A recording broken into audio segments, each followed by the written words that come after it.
আসসালামু আলাইকুম। আমার এই আপু আসছে আজকে চুল কাটতে। আমরা কিভাবে সহজ পদ্ধতিতে ইউ কাটটা করতে পারি সেটা দেখাচ্ছি আজকে। দুই পাশ থেকে আমরা চুলগুলোকে সমানভাবে একটু কেটে নিব।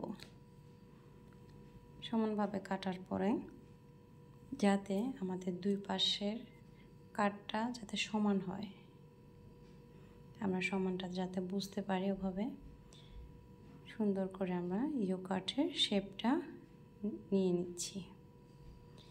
নিয়ে তারপর আবার আরেকটু চুলটাকে আমরা আঁচড়িয়ে দেখব আমাদের ফিনিশিংটা কতটুকু আসছে, আমাদের কিভাবে সুন্দর করে ফিনিশিংটা আনতে হয় ওভাবে আমরা সুন্দর করে ফিনিশিংটা নিয়ে আসলাম। দুই সাইড থেকেই ক্লিন করলাম। ক্লিন করার পরে এবার অল্প অল্প চুল নিয়ে আমরা জিগজ্যাগ করে কাটে নিব।